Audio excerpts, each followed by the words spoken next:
In Mindanao, Philippines, there is a folk called the Manobo tribe, the most numerous of the ethnic groups in terms of their relationships, groups, and languages. Manobos have a folk hero named Agyu, a model man that has infallible and uncontested leadership, wisdom, and great dedication.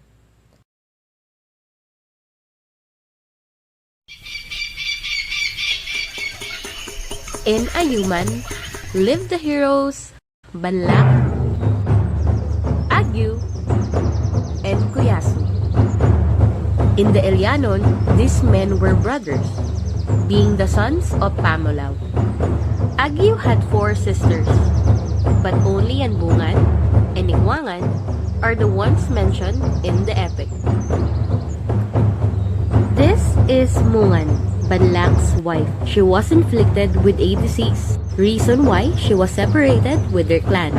Agyu, Banlak, and Kuyasu were searching and gathering for beeswax, for them to trade to the Moro Datu to secure their stocks and goods that they needed in their daily lives. One day, Agyu sent Banlak and Kuyasu to the Moro Datu to send the honey and beeswax. Is this all you have? The Moro Datu is angry with the small quantity of payment they have and then throws the beeswax and honey.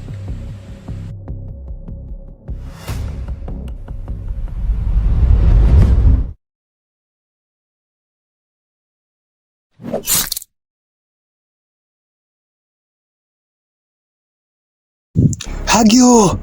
Agyu! What is the matter? Why are you panting and covered in sweat? It's Kuyasu! He killed the Mordato! After the incident, Agyu predicted that there was going to be a war.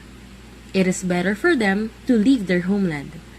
Agyu, together with his clan, left for good.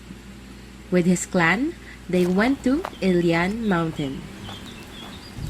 One day, the Moros were traveling to Pulangi River and the fort that they built. The Moros scaled the mountains. Agyu sensed that there is someone who is watching them. Listen! All the Katratan that held the logs and loose them on the attackers! The result was a losing battle to the enemy.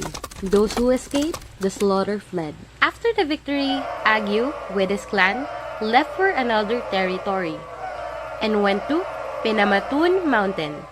They built houses and habitations once more.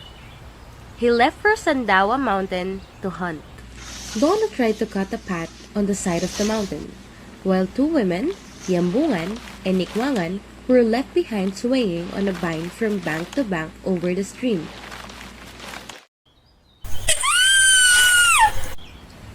Lono came running.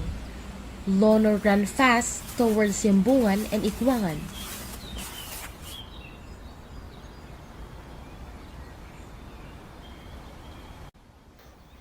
What happened?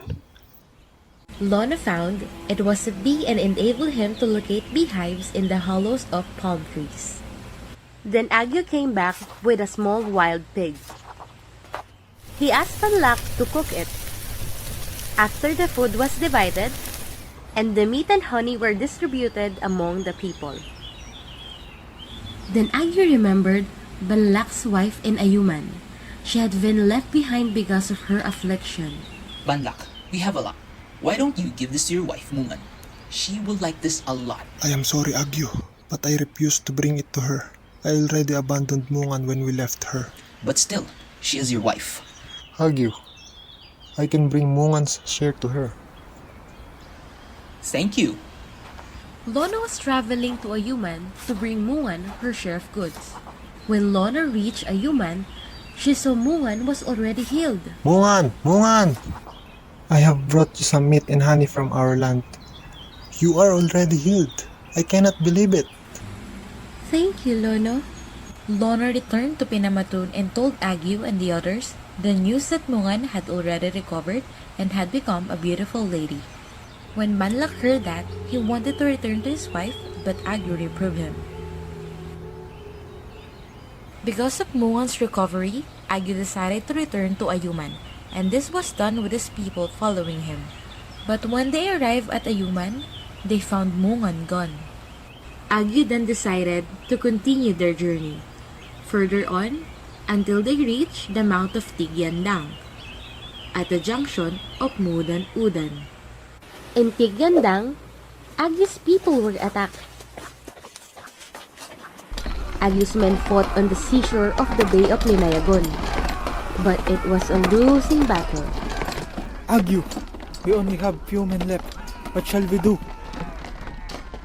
I will join the fight. Agyu's youngest son, a mere boy, volunteered to fight the enemy single-handed. In 4 days, he defeated them. The leader of invaders invited Agyu's young son to go home with him, but the young boy refused. When the leader reached home, however, he found the boy already there. The dato told his wife to call their daughter and for her to dress up. The dato told her to give Tanagyao a betel nut, to consider him her husband. Buenon invited him to sit on her lap, but Agyu's son refused, saying he was a mere boy. Then he departed. Tanagyao reached the village of Baclayon. The people are frightened. He learned that the village was going to be attacked by invaders. He was well received and was offered the young daughter of the datu in marriage.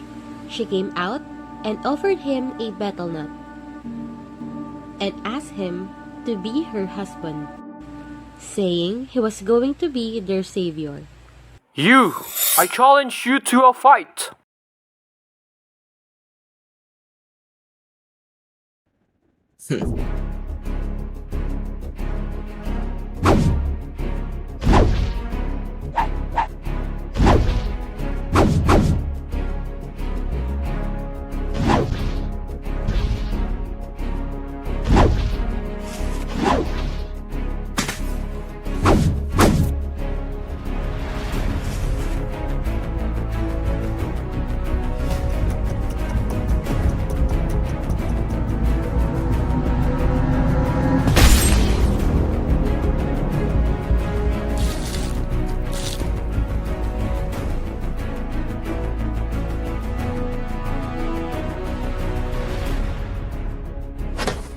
Tanagyao told the people to shout the cry of victory. He went up the house and squatted. Paniguan, the datu's daughter, proposed marriage to him for saving their village. But Tanagyao said that he would help them even if they did not get married. Then he said that he was going home. He departed, but the girl accompanied him home. Tanagyao, this is the first time I saw you accompanied by a lady. Young lady, how are you? Where are you from?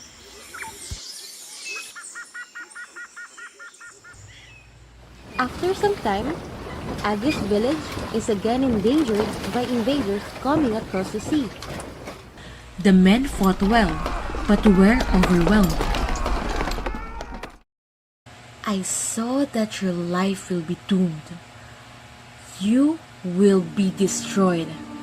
You will fail. Tanagyao was listening, but disapproved his foreseen image. He put on his attire that was 10 times thick and of 9 layers, and picked up his shield and spear which could not be broken. Tanagyao fought the invaders on the seashore. The dead piles up, mountains and hills of them. The leader of invaders invited Tanagyao to his village. But Tanagyao said that the leader had been shamed.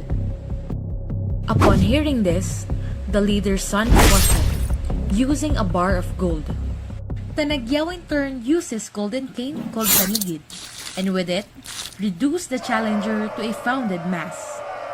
The leader returned defeated to his homeland. When peace had been restored, Agyu assigned the country of Sunglawon to his victorious son, who settled there with his charming wife.